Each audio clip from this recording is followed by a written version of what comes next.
Good morning. Ngasi se thangju numit ko thangju numit ki card ki message yeng minara se thangju numit aham bada akhoi number ko number se 93 tere aduga color dana amu bana traga mekhet machu black or purple gumba kai gumba du minus set pi ve ko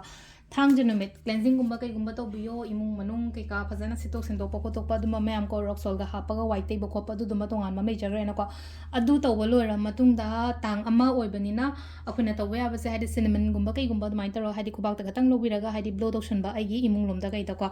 adumana adugi potuma to bibe ko keno numit ko ina hadi tang ama oibagi horokpagi oina ko first day of the month oibani na ko alma leire ado de chak thong bodana khoina hapa ya ba sa thause khatang drop ama kai ma cheng shu matam du mai toroga happy be ai ko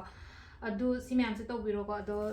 sida card ki messaging minara se adu timing afaba so happy yenga se ko ngasi gi na timing afaba kai ge lege have do adu to masu yeng minara se ko myam ado sida ai lothok chai ko hadi card se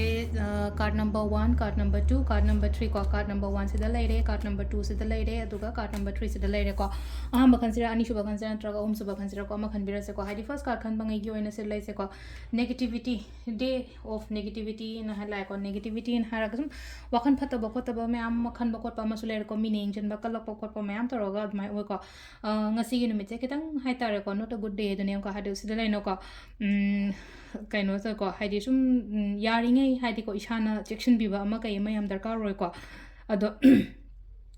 sida akoina crystals gumba kai gumba daga haira gadi ko akoina black ki crystals gumba kai gumba sibiyo ko hadi sulemani haki gumba da so akoina black machu oina ko aduna hadi sulemani haki gumba kai gumba adagi chathopa khotopa su gumba mayam da su leina ko hadi katang section biyo light in khorama ga thopiyo ko yum dei thoma tanda number 2 ko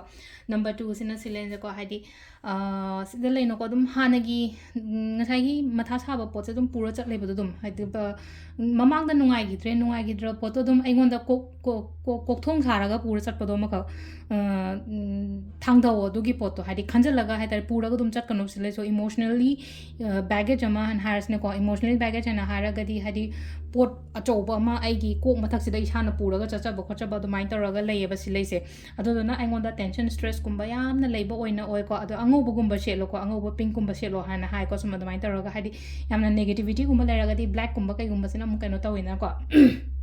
खितंग light ओइबा colour गुंबा कई गुंबा अदुमाइना सेटपीबको अदुमा लेरेको अदुगा केनोदा अखोय रोज quartz को रोज quart गुंबा अदगी अखोय ये को खितंग Heidi light ओइबा colour गुंबा से सियो crystals न को crystal से अदुम ma'am लेशल अदुम थंगजु संबियो को अदुम हाइडी सिगी मतुंग इना जु सिनबको अदु सिलेन को नंबर 3 सिन को हाइडी day of delay and like day of delay and हाइबा यात्रा डिले कइनो कान से खितंग तपना को ना ngasi ngasi aina kano mangar le na khala se ngasi gi pot se khara tapna lakpani khangde amani khangde confusion gumba kai gumba sam laina ko hadi wakhan je ani thokpo do decide to bongam daba hadi dual thinking and hires ne ko sam have the hadi ani thokna khanba simma su phagadra khotgadra haiba gi dumai tawraga adu oina lai ko sida ko chini sangom chini gumba na cha gumba cheng gumba kai gumba dumai na mingon da sum dan gumba to bio ko hadi le ba kano so oibani na thang ju so oibani no ko adu se sina ho gi kaino gi le ko card ki message le ko timing sai pedi minutes timing ne ki pung tare ta minute mari dagi na nipan ga minute kun try to found lere adagi trama thoi ga minute kun tare taina ahum ga minute nifuma pan found lere ko adagi pung manga ga minute tra tuk taina taru ga minute nifuma pan found lere aduga nungdang gi nam nipan ga minute kuma thoi deina 12 ga minute yankai ma pan found lere ko aduga nungalam tagi na mari dagi na pung manga ga minute kun tra taru found lere ko sisna ko gi ngasi go ina phaba timing ko to se lere ko daily card message ma'am thank you